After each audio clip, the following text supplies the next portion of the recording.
ఇక మధ్యలో సందట్లో సడేమియా అన్నట్టు బీజేపీ వాడు ఆశపడుతుండు. దబ్బన ఏమన్నా నాకు కూడా దొరుకుతుందేమో, ఛాన్స్ దొరుకుతుందేమో. సమస్యనే లేదు. ఎందుకంటే ఇప్పుడు 8 మంది ఎంపీలు ఉన్నారు బీజేపీ వాళ్ళు, ఓ 8 మంది ఎమ్మెల్యేలు ఉన్నారు. ఇప్పుడు 8 మంది ఎంపీలు ఉన్నారు కదా, మీరు ఒకటి చూడుర్రి. ఒక్క రోజున కాంగ్రెస్ పార్టీ మీద పోరాటం చేస్తారా? పొరపాటున కాంగ్రెస్ పార్టీని ఒక మాట అంటారా? 2 మంత్రులు ఉన్నారు, కేంద్ర మంత్రులు. ఒక ఆయననేమో సహాయ మంత్రి, ఇంకొక ఆయననేమో నిస్సహాయ మంత్రి. ఏమి కాదు, ఇద్దరితో ఊదు కాలది, పీరు లేవు. తెలంగాణకు రూపాయి తెచ్చే ముఖం లేదు. కానీ తెల్లారు లేస్తే కేసీఆర్ని తిట్టాలి, బీఆర్ఎస్ని తిట్టాలి. అరే తిట్టుడేదో కాంగ్రెస్ని తిట్టరాదరా పోయి, ఆయన గవర్నమెంట్లు ఉన్నాడంటే అది శాత కాదు.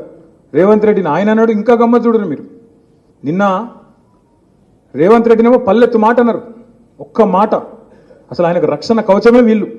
మరిన్ని ట్రెండింగ్ వీడియోల కోసం న్యూస్ 18 తెలుగు యూట్యూబ్ ఛానల్ ను సబ్స్క్రైబ్ చేసుకోండి.